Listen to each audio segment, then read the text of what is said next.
Nous allons maintenant apprendre à résoudre un système de deux équations à deux inconnus par la méthode de combinaison. On dit que c'est la méthode par combinaison, combinaison au pluriel. La méthode par combinaison, et je vais vous expliquer cette méthode et vous allez voir que c'est une méthode extrêmement efficace pour résoudre un système de deux équations à deux inconnus. Restez avec moi. Alors avant d'entamer cette méthode, je vais d'abord vous faire un petit rappel, quelque chose de très facile à comprendre. Quand on a une équation qui est vraie, par exemple nous avons 2 égale 2, c'est une équation qui est vraie. Est-ce que je peux multiplier à droite et à gauche par le même nombre? Et si je le fais, est-ce que cette équation reste vérifiée? Donc imaginons que je multiplie ici par 3 et ici par 3, donc 2 fois 3 me donne 6.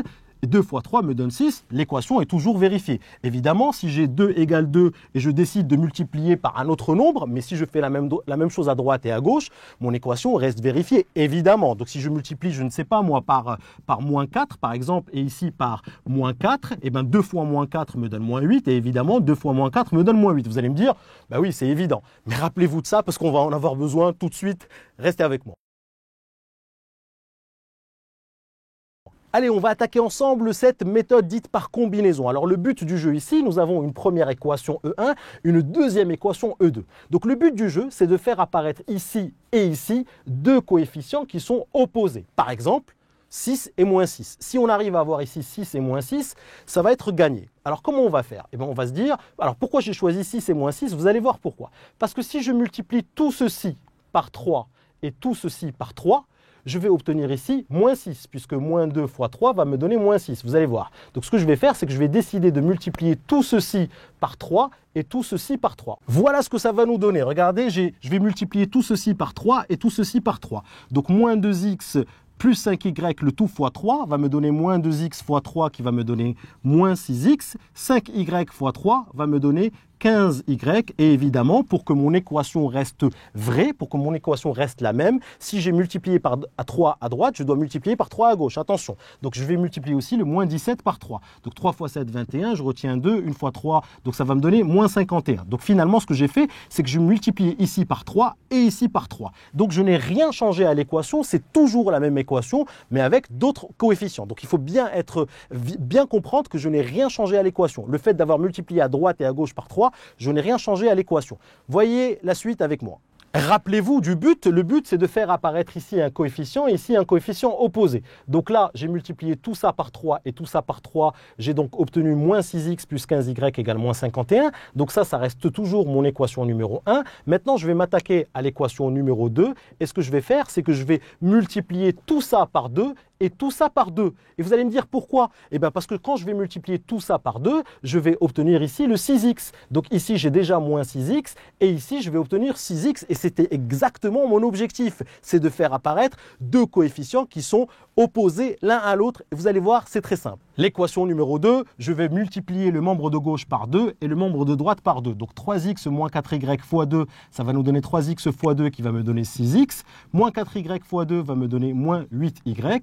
Et 15 fois 2 va me donner 30. Donc ceci, il faut bien comprendre que ceci est la deuxième équation et que je n'y ai rien changé parce que j'ai simplement multiplié à droite et à gauche par le même nombre qui est 2. Et donc je n'ai absolument rien changé à mon équation. Donc je vais pouvoir maintenant remplacer la première équation par cette première équation qui est exactement la même. On dit que c'est une équation qui est équivalente.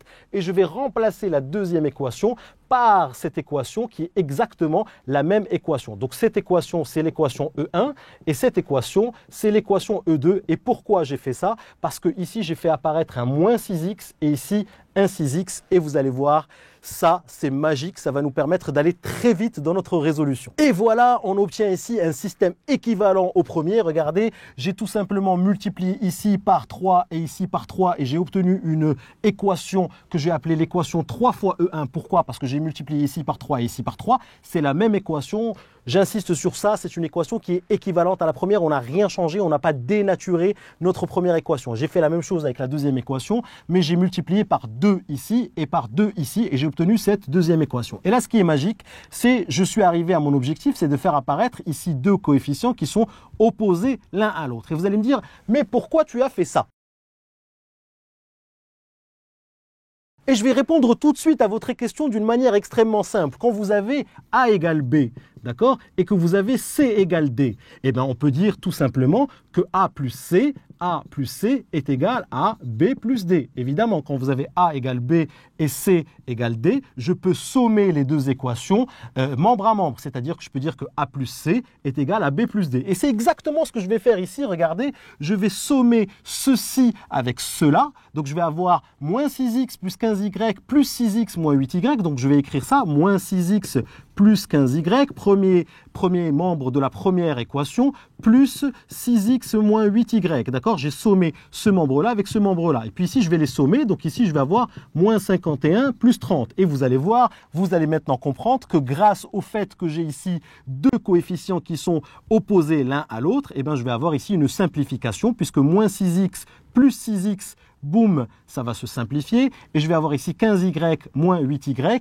Et 15y moins 8y va me donner 7y, vous le savez. Et moins 51 plus 30 va me donner moins 21. Et regardez ce qui est magique ici, c'est que les x ont disparu. Et j'ai une équation très simple en y que je vais pouvoir résoudre très rapidement. Il suffit de résoudre cette équation en y. Donc, je vais diviser à droite et à gauche par 7. Donc, je vais diviser ici par 7 et diviser ici par 7. Et je vais obtenir 7y divisé par 7 me donne y. Moins 21 divisé par 7 me donne moins 3.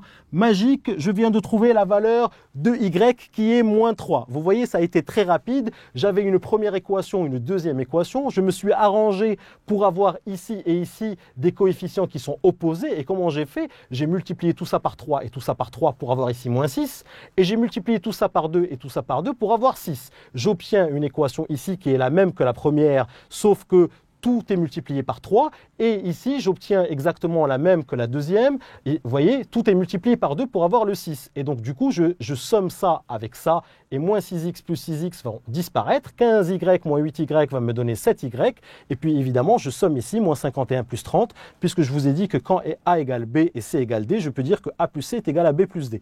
Donc moins 51 plus 30, je trouve ici moins 21, et là, les x ont disparu, et ce que je fais, c'est que je trouve très simplement la valeur de y. Donc là, je viens de trouver la valeur de y. Comment va-t-on faire pour trouver la valeur de x? Extrêmement simple, vous avez la valeur de y. Il suffit d'aller dans l'une des deux équations, celle que vous voulez, et remplacer y ici ou ici par la valeur qu'on vient de trouver. Et vous allez voir, ça va être très simple de trouver le x. Calcul très simple, je connais maintenant la valeur de y. Ce que je fais, c'est que je viens remplacer y par sa valeur soit dans l'équation E1, soit dans l'équation E2, comme vous voulez. Ici, moi, je l'ai fait pour les deux équations. Donc, je remplace y par moins 3 dans E1. Donc, ça va me donner moins 2 fois x plus 5 fois la valeur de y que je viens de trouver, qui est moins 3, égale moins 17. Ou alors, je remplace y par moins 3 dans E2. Donc, 3x moins 4 fois la valeur de y, qui est moins 3, égale 15. Et évidemment, ici, j'obtiens une équation qui est très simple à résoudre, puisqu'il c'est une équation à une seule inconnue. Je cherche maintenant le x. Donc là, ça va être très simple. Moins 2x moins 15 est égal à moins 17. Moins 2x est égal à moins 17 plus 15 qui va me donner, moins 17 plus 15 va me donner moins 2. Et puis x, moins 2 divisé par moins 2, x égale 1. Et voilà, j'ai trouvé la valeur de x. X ici est égal à 1. Et évidemment, si vous remplacez y par moins 3 dans la deuxième équation, évidemment, quand on va résoudre l'équation, on va trouver x égale 1, faisons-le ensemble. Donc là, 3x, moins 4 fois moins 3 me donne 12, est égal à 15. Donc 3x est égal à 15 moins 12 va donner 3. Et 3x égale 3, x est égal à 1, puisque je divise à droite et à gauche par 3. Donc ici, x est égal à 1. Donc voilà, que vous ayez remplacé y par moins 3 dans la première équation ou dans la deuxième équation, vous allez trouver x égale 1. Donc voilà, ça a été plutôt rapide. Alors bien sûr, l'explication ici peut vous sembler compliquée, mais si vous suivez les étapes une par une et si vous vous entraînez, et on aura l'occasion de s'entraîner ensemble, vous allez voir, la méthode de combinaison est une méthode extrêmement efficace que je vous encourage à utiliser. La conclusion, c'est le couple solution du système S et 1 moins 3. Attention, on met toujours le x avant le y. Donc ici, le x c'est 1 et y c'est moins 3. Donc on est sûr que si on remplace ici x par 1 et y par moins 3, évidemment, on va trouver moins 17. Et si je remplace ici x par 1 et y par moins 3, évidemment, je vais trouver 15. Je vous invite à vérifier tout seul. Vous allez voir, ça va fonctionner. Donc voilà cette méthode de résolution d'un système de deux équations à deux inconnues par la méthode de combinaison. Si tu as aimé cette vidéo, n'oublie pas de t'abonner à ma chaîne en cliquant sur le bouton en bas. Tu seras averti à chaque fois que je vais poster une nouvelle vidéo. Et surtout, n'oublie pas d'aller jeter un petit coup d'œil à mon site kifflesmaths.com. Je t'ai mis ici le lien à ta droite. Sur le site, je te propose plein d'autres ressources et te réserve évidemment des surprises. À tout de suite sur kifflesmaths.com.